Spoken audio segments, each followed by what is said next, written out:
My parents tripled my rent to support my unemployed brother and his pregnant blogger wife, who live in their house for free. This is you helping your family. So I moved out without telling my new address, leaving a note, "Good luck. I'm Maya and I'm 30 years old. Right now, I'm sitting in what used to be my parents' apartment, but has been my home for the past 8 years. It's weird how things work out sometimes. When I graduated from college, I thought I had everything figured out. Full scholarship, degree in pharmaceutical sciences, job lined up at a decent company. My parents had this empty apartment just sitting there while they lived in their 2-story house across town. "Maya, you can live there," my mom had said back then. "But you'll pay us $800 a month." $800. At first, I was kind of annoyed. Here I was, their daughter, who had worked part-time jobs since I was 16 because they taught me I needed to know the value of money, and they still wanted to charge me rent. Meanwhile, my brother Jake, who's 2 years younger than me, had never worked a day in his teenage life. He just lived off whatever my parents gave him. But $800 was way cheaper than anything else in this neighborhood. So, I said yes. I got my job at the pharmaceutical company and moved in. Every month, like clockwork, I transfer the money to my mom's card. Never missed a payment. Not once in 8 years. The thing is, when I moved in here, this place was pretty basic. Old furniture, outdated appliances, nothing that felt like home. So, I started fixing it up. I bought a new couch, a decent TV, replaced the ancient refrigerator, got new bedroom furniture. Every single purchase, I ran by my mom first. "Can I get a new coffee table?" I'd ask. "Sure, honey. Just make sure it matches," she'd say. I spent thousands of my own money making this place livable. I painted the walls, bought curtains, got nice dishes, even replaced the old washing machine when it broke down. All my money, all my choices, but always with their approval. The whole time I've been saving up. See, I know I can't live in a rental forever, even if it is cheap. I want my own place someday, a real home that's actually mine. So, I put money aside every month, building up that down payment fund bit by bit. But there's always this reminder that it's not really my place. Every time I go to family dinner at my parents' house, they say stuff like, "So, what's new in our apartment?" Not your apartment or the apartment. Our apartment. Like I'm just some tenant they're doing a favor for. Jake still lives at home, by the way. 28 years old and still in his childhood bedroom. He does odd jobs here and there. Nothing steady. My parents just let him coast along like they always have. 2 years ago, everything got more complicated. Jake got married to this girl named Brianna. She's what you'd call an Instagram influencer, though not a very successful one. She films herself doing makeup tutorials and food posts, that sort of thing. She doesn't have a regular job either. So, now there's Jake, Brianna, and my parents all living in that house together. And let me tell you, family dinners became a whole different experience after that. The first time I came to dinner after they got married, Brianna had completely taken over. She was ordering everyone around, telling my mom how to set the table, making my dad wait to start eating because she needed to film the food first. "Everyone stop," she'd say, holding up her phone. "I need to get the lighting right for my story." We'd all sit there while she took like 20 photos of the same plate of spaghetti. My parents just went along with it, smiling and nodding like this was totally normal. I tried to be supportive at first. I really did. But then came the incident with the sandwich. I'd arrived at dinner early and saw some sandwiches on the counter. I was hungry, so I grabbed one and took a bite. Brianna came into the kitchen and saw me eating it. She completely lost it. "Are you kidding me right now?" she screamed. Those were for my video. I spent 2 hours making those look perfect. I can't post content with a bite taken out of it. I tried to apologize, but she kept going. She called me selfish and inconsiderate. Said I didn't understand what it was like to be a content creator. By the end of it, I was so upset I left without eating dinner at all. I cried the whole drive home. After that, I started avoiding Brianna as much as possible during family gatherings. I'd be polite, but keep my distance. She'd spend the whole dinner talking about her follower count, her engagement rates, how she was going to be rich and famous soon when the right brands discovered her. I'd just nod and eat my food. I mean, I know how these things work. Maybe 1 in 1,000 influencers actually makes decent money. But I wasn't going to be the one to burst her bubble, especially not after the sandwich incident. The conversations at dinner became all about Brianna's career and Jake's various get-rich-quick schemes. Meanwhile, I'd sit there thinking about my actual job, my actual responsibilities, my actual bills. But nobody ever asked about my work or my life. It was all Brianna all the time. I remember one particularly painful dinner where Brianna spent forever showing everyone her latest Instagram post. It was a picture of her breakfast and she was explaining the strategy behind it. "See, I use these hashtags because they're trending," she said, scrolling through her phone. "And I posted at 9:15 a.m. because that's when my audience is most active." My dad was nodding along like she was giving a TED Talk. "That's very smart, Brianna." Jake was beaming with pride. "My wife's got it all figured out." The worst part was watching my parents enable this. They'd give Jake and Brianna money for groceries, pay for their car insurance, even bought Brianna a ring light for her videos. Meanwhile, I was paying them $800 a month and getting lectures about knowing the value of money. But I kept quiet. I kept paying my rent, kept saving money, kept showing up to family dinners even when I wanted to stay home. I told myself it was temporary, that eventually they would get real jobs and move out. 3 weeks ago, I was having a normal Saturday morning. I'd just finished my coffee and was about to start doing laundry when my mom showed up at my door. Actually, showed up isn't the right way to put it. She didn't knock or ring the bell. She just used her key and walked right in. For a second, I thought someone was breaking in. I was in the kitchen and heard the front door open. My heart started racing until I heard her voice. "Maya, are you home?" I walked into the living room and there she was, looking around the apartment like she was inspecting it.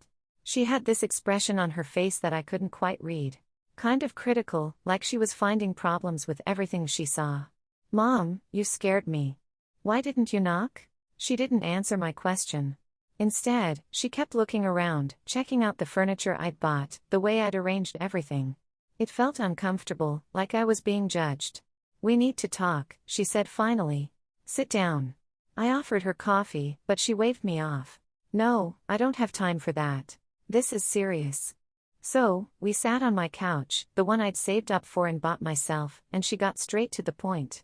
"Maya, things are changing around here. Brianna's pregnant." I knew this already. They'd announced it at dinner 2 weeks earlier with this big dramatic reveal. Brianna had cleared her throat and made this announcement like she was giving a speech. "I wanted to officially announce that I'm pregnant," she'd said while my parents applauded and my mom started crying happy tears. I'd congratulated them, of course. But even during that dinner, I could tell Brianna was already making plans. She talked about wanting to go on some kind of baby moon vacation before the baby came, about needing to redecorate what used to be my old bedroom, about getting a bigger car. My parents just nodded along to everything she said like they were ready to make it all happen. "I know about the pregnancy, Mom. I was there when she announced it." "Good. Then you understand that everything's different now. Brianna needs support during this time. She needs money for doctor visits, for baby stuff, for herself." I looked at my mom, confused. Shouldn't Jake be supporting his pregnant wife? That's kind of how marriage works. My mom's face got this annoyed look. Jake is still figuring things out. He's finding himself, trying different opportunities, and Brianna is going to be a big influencer someday. She's building something important. I wanted to laugh. Jake had been finding himself for years. Every few months, he had some new plan. Cryptocurrency, online sales, multi-level marketing. Nothing worked because he never stuck with anything. "Mom, what does this have to do with me?" She looked me straight in the eye. "Starting next month, your rent is going up. Instead of $800, you'll be paying $2,400. Brianna's pregnant and babies are expensive. $2,400. That was 3 times what I'd been paying and way more than market rate. Most apartments around here went for $1,500, maybe $1,800 for nice ones. "Mom, that's crazy. That's more than apartments cost anywhere around here." "This isn't just rent," she said. "This is you helping your family, helping your brother." I felt my face getting hot. "I'm not paying $2,400 a month. That's ridiculous." "Then you need to move out. We can find other renters who will pay more than what you're paying now. Normal renters who understand that good apartments cost money." I sat there in silence for a minute, trying to process what was happening. My own mother was basically kicking me out unless I agreed to pay 3 times the rent to support my unemployed brother and his pregnant wife. Fine, I said finally. I'll move out. After she left, I sat on my couch for a while, just thinking. Then I got on my laptop and started looking for apartments. I had enough saved up that I could afford first month's rent and a security deposit pretty much anywhere. The money I'd been saving for a house down payment would have to wait, but I could manage. By that evening, I'd found 3 places to look at. The next day was Sunday, so I called and set up appointments to see them. The second apartment I looked at was perfect. It was in the same neighborhood, actually closer to my work. It was empty, so there was no furniture or appliances, but that didn't matter since I'd bought everything in my current place anyway. The rent was $1,600 a month, which was double what I'd been paying my parents, but still way less than the $2,400 they wanted. And this time, it would actually be my place, my name on the lease, my apartment, my rules. I filled out the application right there and put down the security deposit. The landlord said I could move in by Wednesday if my application was approved. Tuesday morning, I got the call that I was approved. I took a personal day from work and started packing. Here's the thing about that apartment. Everything in it belonged to me. The couch, the TV, the refrigerator, the dining table, the bed, the dresser, the dishes, the coffee maker, everything except this old wooden table that had been there when I moved in 8 years ago. So, I packed up everything I'd bought. I rented a small moving truck and loaded it all up. The only thing I left was that old table. And on it, I left a note that just said, "Good luck." I didn't tell my parents I was moving that day. I just sent my mom a text message, "I moved out. Thanks for everything." She read it. I could see the little read receipt, but she didn't respond. For 2 days, my phone was quiet. I thought maybe that was it. Maybe they'd just let me go without any drama. I was unpacking in my new place, setting up my furniture, making it feel like home. Then on Friday, my phone started ringing constantly. My mom, my dad, Jake, over and over again. I let them all go to voicemail at first. Finally, my mom called again and I answered. "Maya, what the hell did you do? I moved out like you told me to. You took everything. The apartment is completely empty." I stayed calm. I took my stuff, the stuff I bought with my own money. We already found a renter. We promised him a fully furnished apartment. "Then you probably should have checked with me first." She was yelling now. "You bring that furniture back right now or I'm calling a lawyer." That made me laugh. "Go ahead, Mom. Call a lawyer. But you might want to think about whether you want to explain to them why you've been collecting rent from me for 8 years without any kind of lease agreement. I'm pretty sure the IRS would be interested in that conversation, too." The line went dead quiet. "You're not our daughter anymore," she said finally. "If that's how you feel," I said and hung up. After that phone call with my mom, things got worse before they got better. That same night, Jake and Brianna started texting me. Long messages about how selfish I was, how I was abandoning my family when they needed me most. Brianna sent me voice messages calling me greedy and heartless. She said I was jealous of her pregnancy and her success as an influencer. Success. She had like 9,000 followers and made maybe $50 a month from sponsored posts. I didn't respond to any of it. Instead, I blocked all their numbers and blocked them on social media, Instagram, Facebook, everything. I was done with the drama. The next few weeks were actually peaceful. I settled into my new apartment, got used to my new routine. It felt amazing to come home and know that nobody was going to remind me it wasn't really my place. For the first time in 8 years, I felt like I actually had a home. Work was going well, too. My boss had been talking about promoting me to senior analyst, which would come with a decent raise. I was putting in extra hours, trying to prove I deserved it. About a month after I moved out, I ran into my cousin Sarah at the grocery store. Sarah's always been the family gossip, so I knew she'd have updates. She looked around like she was worried someone might overhear us. "Your mom told everyone you stole furniture from them," I laughed. "Of course she did. What else is she saying? That you're ungrateful and selfish. But honestly, Maya, everyone thinks what they did was wrong. Trying to make you pay for Jake's baby. That's not right." It was nice to hear that not everyone in the family thought I was the villain in this story. "How are they doing anyway?" I asked. Sarah made a face. "Not great. They can't find anyone to rent the apartment for what they wanted. They've had to lower the price 2 times. And Rihanna and your mom are constantly fighting." "Fighting about what?" "Everything.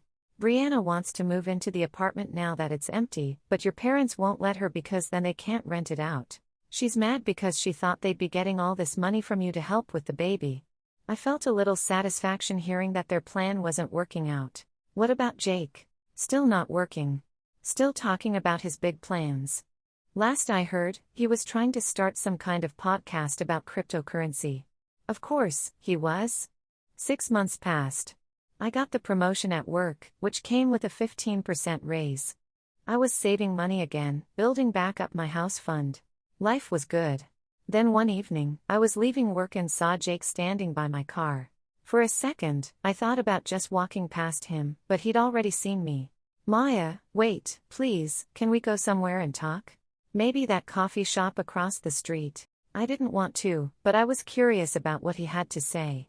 We walked to the coffee shop in silence. I ordered a latte. He got nothing. I can't afford coffee right now, he said when the barista asked what he wanted. We sat down at a corner table. Jake looked terrible. His hair was messy, his clothes were wrinkled, and he had dark circles under his eyes. Maya, I need your help. Brianna and I want to move out of Mom and Dad's house. We need our own place, especially with the baby. So, get jobs and move out. That's what normal adults do. It's not that simple. I have a baby now. I can't just work any job. I stared at him. Jake, you've never worked any job for more than 3 months. Ever. This isn't about the baby. His face got red. That's not true. Name one job you've kept for longer than 3 months. He couldn't. We both knew it. Look, he said, I know I made mistakes in the past, but I'm trying to be better. I'm working on this podcast thing, and I think it could really take off. The cryptocurrency market is exploding right now. People want to learn about it. I wanted to laugh. There are already thousands of crypto podcasts. What makes yours special? Well, I'm just starting out, but I have some really good ideas. Same old Jake. Big dreams. No actual plan, no follow-through. Why are you telling me this? What do you want from me? I need money to move out, just a loan. I'll pay you back once the podcast starts making money. How much money? Maybe $10,000. That would cover first month's rent, security deposit, some furniture. $10,000 for a loan he'd never pay back to fund another one of his get-rich-quick schemes. No. Maya, please. You're my sister. Brianna is miserable living with Mom and Dad. They fight all the time. The baby needs a stable home. Then get a job, Jake.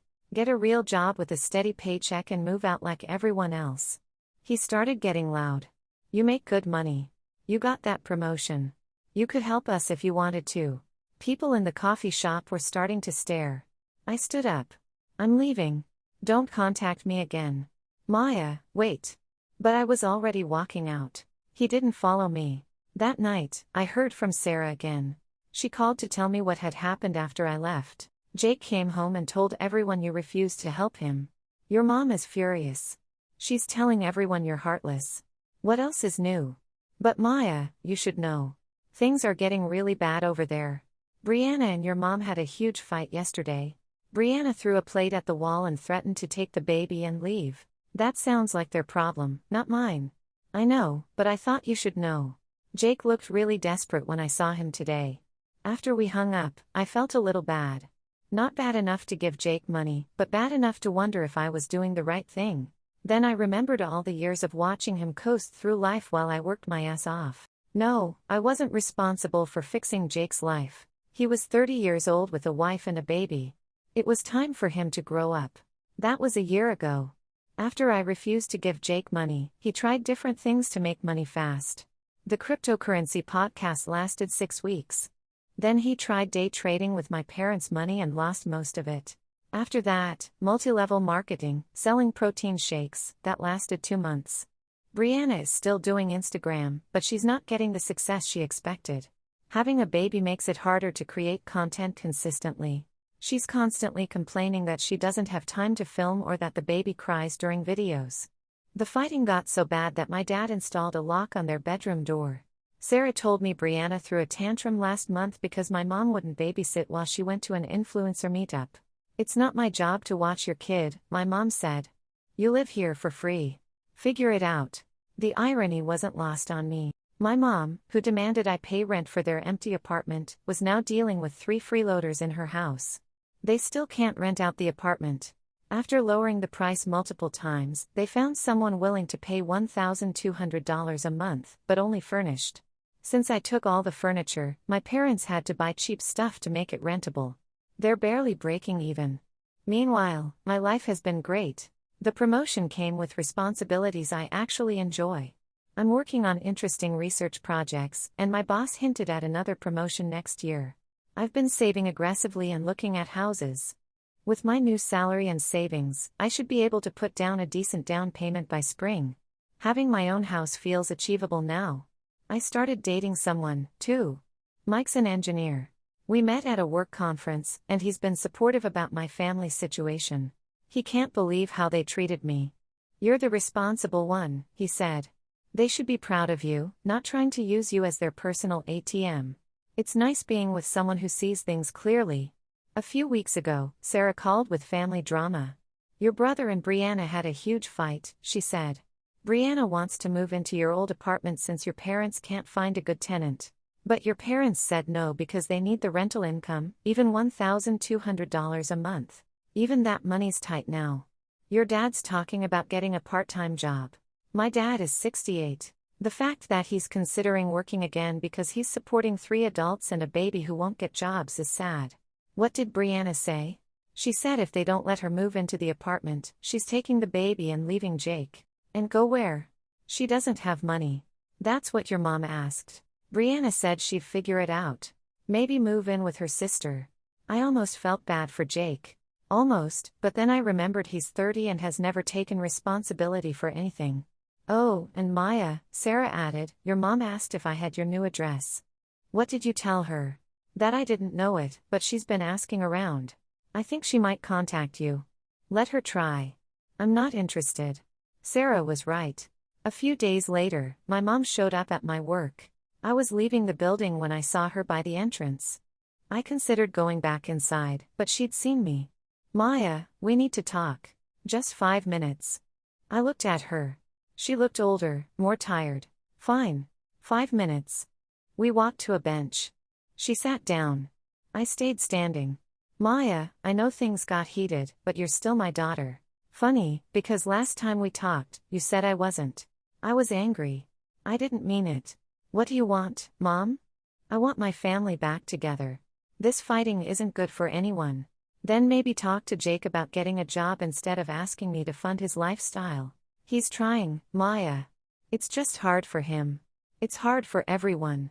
The difference is most people don't have parents enabling them for 30 years. She was quiet. "We miss you at family dinners." "No, you don't. You miss having someone to pay rent and listen to Brianna talk about followers." "That's not fair. Isn't it? When's the last time you asked about my job, my life, my goals? When's the last time you were proud of something I accomplished?" She couldn't answer. "I got promoted twice this year," I continued. "I'm buying a house. I'm happy. And none of you have shown interest because you're too busy with Jake's latest crisis. We're proud of you, Maya. We've always been proud. You have a funny way of showing it." I started walking toward my car. "Maya, wait," she called. I turned around. "Mom, when Jake gets a real job and starts acting like an adult, maybe we can talk. Until then, I'm done being the family ATM." That was 3 weeks ago. I haven't heard from any of them since. I know some people might think I'm being too harsh, that I should help my nephew, that family is family, that I should forgive and forget. But here's the thing. I spent 8 years being the responsible one while watching my parents enable Jake's irresponsibility. I spent 8 years paying rent while he lived for free. I spent 8 years being reminded that nothing was really mine while he was handed everything. I'm done with that dynamic. I have my own life now, my own goals, my own future to think about. If that makes me selfish, then I guess I'm selfish.